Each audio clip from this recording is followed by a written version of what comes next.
শহর জুড়ে ঠান্ডার আমেজ, সকাল সকাল হিমের পরশ, ভোরতেই কুয়াশায় ঢেকে যাচ্ছে শহর কলকাতা।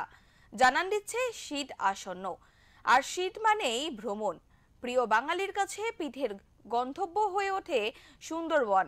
বাঘও দেখা হবে, আবার গঙ্গা সফরও হবে। তাই তো ডিসেম্বর পড়তেই সুন্দরবনে ভিড় জমায় অধিকাংশ বাঙালি। কিন্তু ভ্রমণ প্রিয় বাঙালির জন্য খারাপ খবর। 11 থেকে 12 ডিসেম্বর বন্ধ থাকছে সুন্দরবনের একাংশ। করা যাবে না জলপথে ভ্রমণ।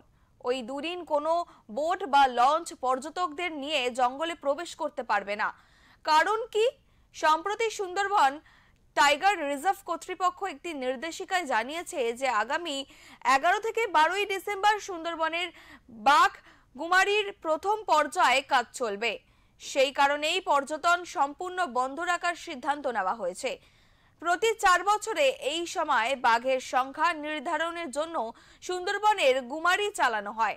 জঙ্গলে ট্র্যাপ ক্যামেরা, বাঘের পায়ের ছাপ এবং অন্যান্য প্রাকৃতিক চিহ্ন বিশ্লেষণের মাধ্যমে বাঘ গণনার কাজ সম্পূর্ণ হয়। 5 তারিখ থেকে শুরু।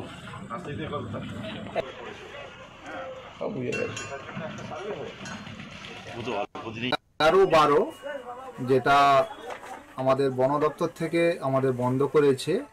আমরা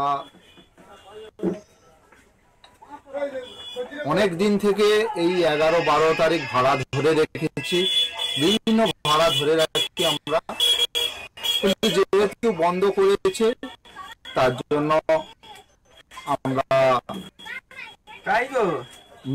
মেনে নিচ্ছি। আমরা ওই 11-12 তারিখ বন্ধ করব। আমাদের দিকটা যেন বন দপ্তর দেখে যে কিছু কিছু জায়গায় টুরিস্ট স্পটগুলো বন্ধ রেখেছে, এই টুরিস্ট স্পটগুলো যদি খুলে দেয় বা আমাদের যারা আসে সুন্দরবন বেড়াতে তাদের জন্য দেখার যদি সুযোগ করে দেয়, আমি বন দপ্তরের কাছে কৃতজ্ঞ থাকবো।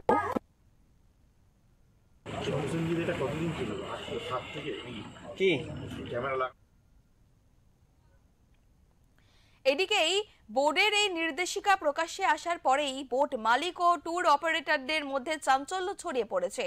কেননা ওই সময় ব্যবসার পিক টাইম, তাই দুদিন সুন্দরবন বন্ধ থাকায় তাদের ব্যবসার অনেক ক্ষতি হবে। যদিও সুন্দরবনের বোট মালিক সংগঠনের পক্ষ থেকে জানিয়ে দেওয়া হয়েছে যে তারা ইতিমধ্যেই পর্যটকদের বুকিং বাতিলের ব্যবস্থা শুরু করেছে এবং অর্থ ফেরত দেওয়ার ব্যবস্থা করা হচ্ছে।